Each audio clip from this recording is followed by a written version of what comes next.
জীবনে অনেক গেম খেলছি, হয়তো আর অনেক গেম আসবে, কিন্তু আমার কাছে ফ্রি ফায়ারের মতন গেম কখনই আসবে না।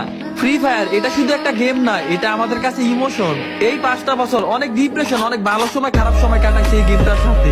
আল্লাহ যদি 50-60 বছর পর্যন্ত বাঁচায়, তাহলে নাতি নাতিদের বলতে পারবো ফ্রি ফায়ার নামক একটা গেম ছিল, যেটার কারণে কোনোদিন কোনো বাজে নেশায় যাই নাই, কোনো মায়ের পিছনে ঘুরি নাই। সব নেশাই ছিল ফ্রি ফায়ার। এই ফ্রি ফায়ার থেকে অনেক বন্ধু বান্ধব পাইছি, যেটা আমি রিয়েল লাইফেও পাই নাই। আজকের এই ভিডিওতে তোমার ফ্রি ফায়ার থেকে পরিচয় হওয়া বেস্ট ফ্রেন্ডকে মেনশন করো।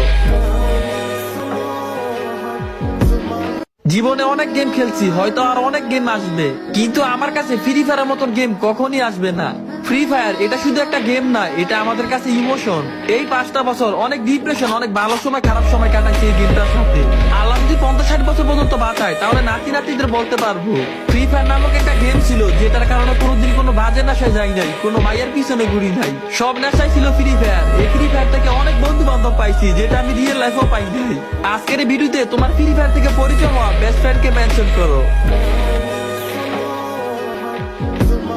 জীবনে অনেক গেম খেলছি, হয়তো আর অনেক গেম আসবে, কিন্তু আমার কাছে ফ্রি ফায়ারের মতন গেম কখনই আসবে না। ফ্রি ফায়ার এটা শুধু একটা গেম না, এটা আমাদের কাছে ইমোশন। এই 5টা বছর অনেক ডিপ্রেশন, অনেক ভালো সময় খারাপ সময় কাটাইছে এই গেমটার সাথে।